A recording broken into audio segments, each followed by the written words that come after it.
More than 50,000 Russian and Ukrainian Jews have moved to Israel since the outbreak of war in Ukraine in late February.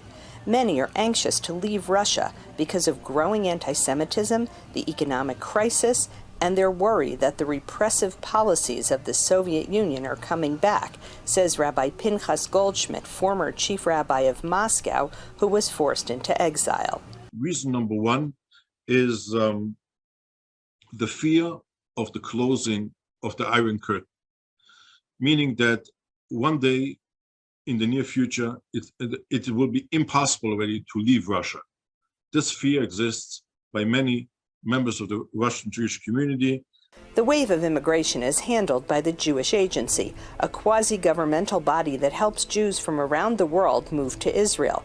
But Russia recently threatened to close down the Jewish Agency's operations in Moscow and bring the organization to court, claiming that it violates Russian law by gathering information about Russian citizens.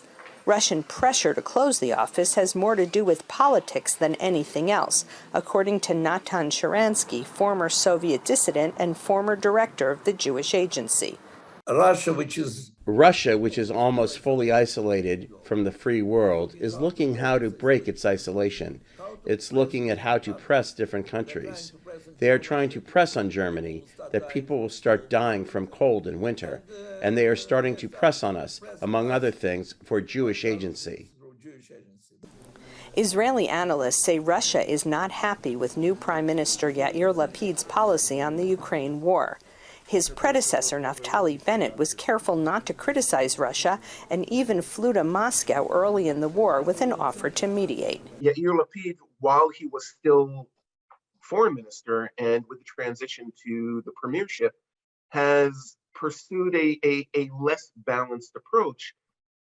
He has more clearly identified Russia as the aggressor. And it's mostly a difference in rhetorical approach than anything else. But in this conflict, rhetoric matters. He says Russia is busy enough with the war in Ukraine and does not want a full-scale diplomatic confrontation with Israel. And it's likely that Russia will find a way to smooth over the tensions and continue to allow Russian Jews to emigrate.